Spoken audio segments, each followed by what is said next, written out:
ನೋಡಿ, ಒಂದು ಕಡೆಗೆ ವೈರಲ್ ಫೀವರು, ಇನ್ನೊಂದು ಕಡೆಗೆ ಡೆಂಗಿ, ಮತ್ತೊಂದು ಕಡೆಗೆ ಝೀಕಾ. ಈ ಎಲ್ಲವೂ ಕೂಡ ಹಿಂಗೆ ರೋಗಗಳು ಜೀಕು ಬಿಟ್ಟರೆ ಮನುಷ್ಯನ ಆರೋಗ್ಯ ಏನಾಗಬೇಕು ಹೇಳಿ. ಈಗ ಝೀಕಾ ವೈರಸ್ ಬೇರೆ ಬಂದಿದೆ, ಅದಕ್ಕೆ ಒಬ್ಬ ಬಲಿಯಾಗಿದ್ದಾರೆ.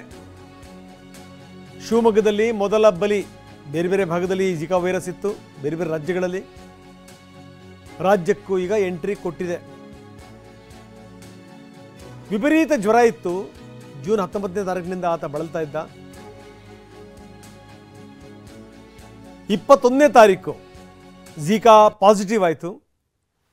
ಅದಾದಮೇಲೆ ಈಗ ಆತ ಸತ್ತೇ ಹೋದ.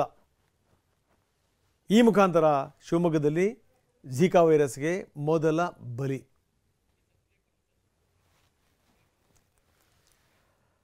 ಇನ್ನು ರಾಜ್ಯದಲ್ಲಿ ಡೆಂಗಿ ಜೊತೆಗೆ ಝಿಕಾ ವೈರಸ್ನ ಕಾಟ ಕೂಡ ಜೋರಾಗ್ತಿದೆ. ಶಿವಮೊಗ್ಗದಲ್ಲಿ ಈ ಕೇಸ್ ವಿಚಾರವಾಗಿ ಗಂಭೀರವಾದಂತಹ ಅಪ್ಡೇಟ್ ಸಿಗ್ತಾ ಇದೆ. ರಾಜ್ಯದಲ್ಲಿ ಡೆಂಗಿ ಜೊತೆಗೆ ಝಿಕಾ ವೈರಸ್ ಆರ್ಭಟ. ಝಿಕಾ ವೈರಸ್ಗೆ ಶಿವಮೊಗ್ಗದಲ್ಲಿ ಮೊದಲ ಬಲಿ ಆಗಿದೆ.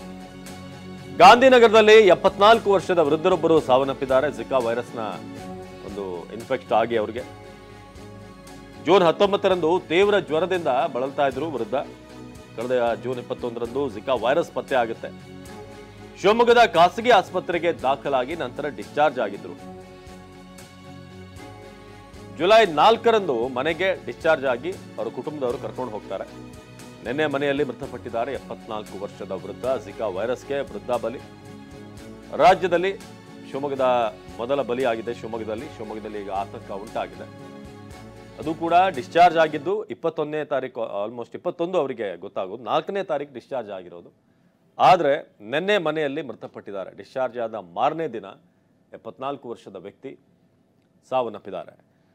ಆದರೆ ಗಮನಿಸಬೇಕಾದಂಥ ವಿಚಾರ ಅಂತಂದರೆ ಇದು ಡೆಂಗಿ ಅಲ್ಲ, ಝಿಕಾ ವೈರಸ್ಗೆ ಬಲಿಯಾಗಿರೋದು ಅಂತ ಗೊತ್ತಾಗಿದೆ. ಗಾಂಧಿನಗರದಲ್ಲಿ 74 ವರ್ಷದ ವೃದ್ಧ ಸಾವನ್ನಪ್ಪಿದ್ದಾರೆ.